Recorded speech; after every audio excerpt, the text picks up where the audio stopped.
Have you ever found yourself wondering, late in the quiet evening, how some folks seem to keep moving as if time has left them untouched?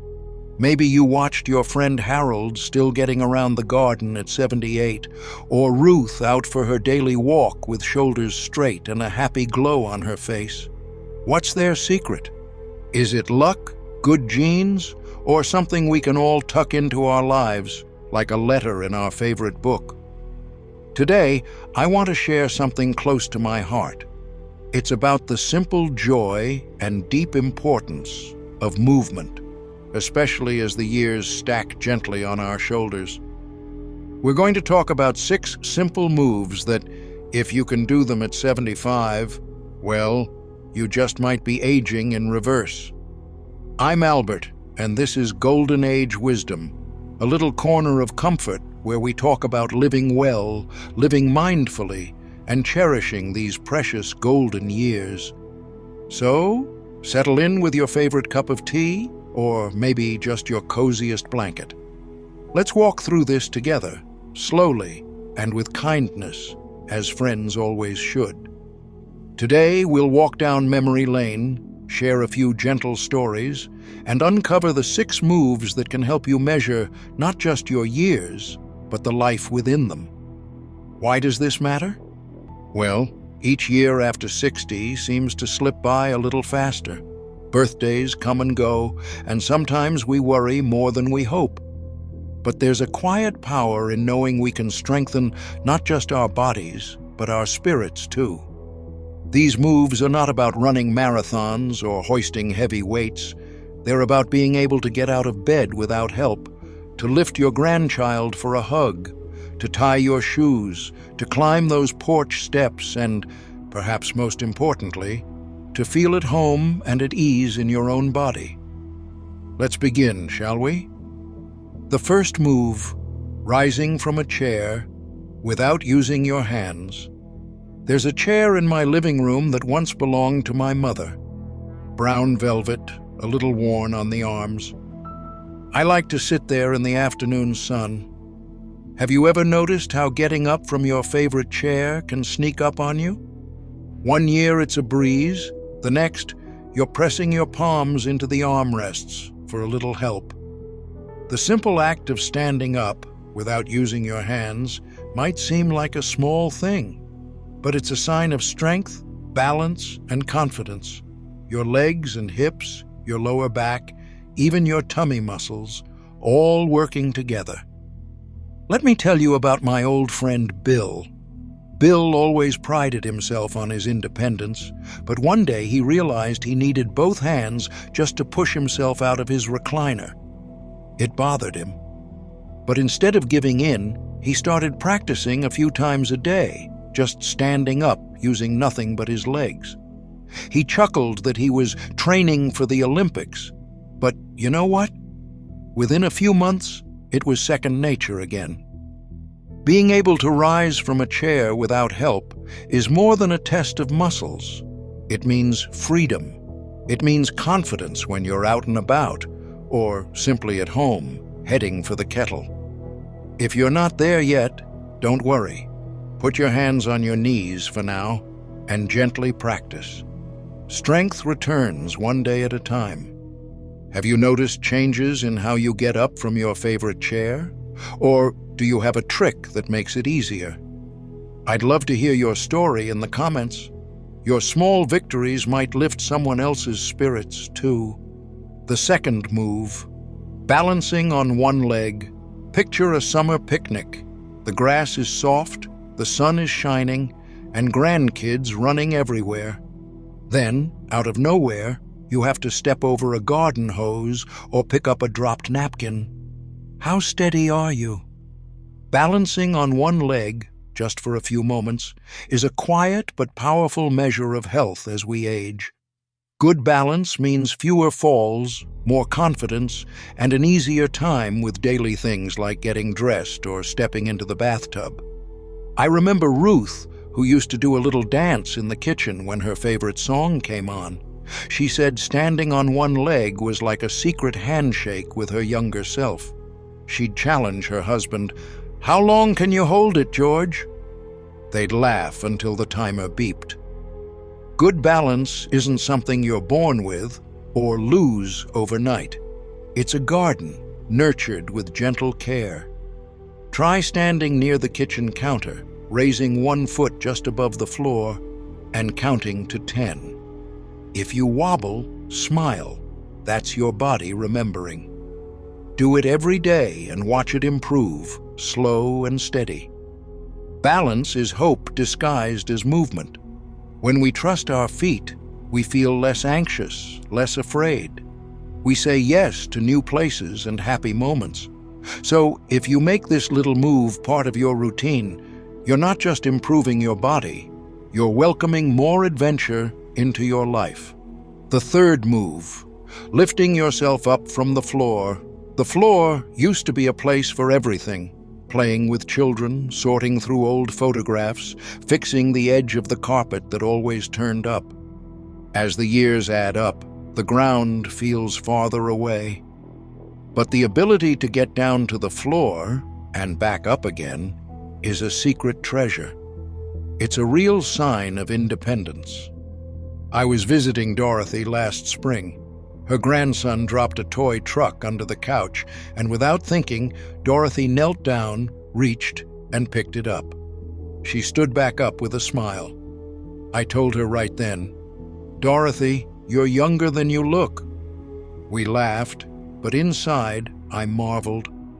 Getting up from the floor means strong legs, a steady core, and enough flexibility to take life's little challenges in stride. Most falls that happen at home are onto the floor, not from a great height. If you can get up safely and steadily, you worry less and live more. Start by practicing on a carpet or soft mat. Use your hands, one knee, whatever you need. It's not a contest, just a gentle rehearsal for life's surprises. Each time you do it, you teach your body, it's okay, we've got this. If you're feeling brave today, tell me, when was the last time you sat on the floor? Did you watch the world from a different angle for a moment? Share with us in the comments if you like. And if these thoughts are comforting or helpful, you're welcome to subscribe and join our little community. There's wisdom in every memory and every movement. I'd love for you to be part of it. The fourth move, reaching up over your head. The simple act of reaching overhead to fetch a favorite mug or to put books on a high shelf, it sounds so ordinary. Yet, for many, shoulder and back stiffness or just a gentle ache makes us wary of stretching up high. Many years ago, I watched my Uncle Joe climb up a ladder to pick apples from our tree. He moved like he did as a boy, arms outstretched, secure and proud. Later, he would say, "Never let your shoulders forget how to stretch towards the sky." As we age, our shoulders and upper back naturally stiffen a bit. But if you can keep reaching overhead, you're not just getting a mug, you're keeping the windows to the sky open. It means dressing yourself, washing your hair, hugging someone tall. Even if it feels stiff now, you can practice gently. Stand by a doorway and just reach up, one arm, then the other. Or, when stretching in bed, let your arms go above your head. Each time, you invite a little more ease into every day. This small act keeps your world bigger, more objects within reach, more hugs, more independence. It's the difference between shrinking into yourself or embracing all that life still offers. The fifth move, turning and looking over your shoulder. Now, this one might surprise you, turning your head and shoulders to look behind you, say when backing up in the car or glancing over your shoulder while walking. We take it for granted when we're young, but after 70, some folks find even this small movement can bring discomfort or hesitation. But being able to turn and look behind you is about more than just neck flexibility. It's about freedom, confidence, and a little window into your past, quite literally. I remember my friend Harold. He was always the first to check if traffic was clear before crossing the parking lot together after bingo night. He'd turn his whole upper body with the enthusiasm of a baseball shortstop. It was a simple reminder: trust in your ability to see what lies behind you, and you'll move forward with fewer doubts. If you've noticed a little stiffness, try this. Gently turn your head and shoulders to each side every morning as you sit up in bed, like you're saying hello to both the sunrise and the sunset. Don't force it, just a slow hello in each direction. Little by little, this keeps you mobile and safe. When driving, when reaching for something behind you, or just watching the world go by. Staying flexible isn't just physical, it's a mindset. The sixth move: walking up a flight of stairs without feeling out of breath. Stairs can tell you a lot about how you're doing inside. Climbing stairs is a dance for your heart, your lungs, and your legs. If you can still walk up a flight, or even a few steps, without stopping for breath, you're giving your body a beautiful reminder of its own strength. I always think of my neighbor, Mary. She lived on the second floor well into her 80s. She called the stairs her daily mountain and climbed them with determination, one hand on the rail, always pausing to smile at whoever was behind her. Now, not everyone has stairs nearby, and that's okay. The principle holds true for a gentle walk down the street or up a hill at the park.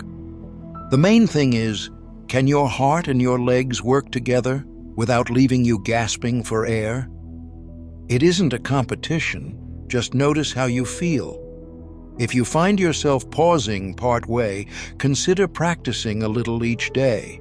Even standing and sitting from a chair can be a good start. The breath that comes easy is a gift, a sign of hidden youth, of life force humming gently inside you.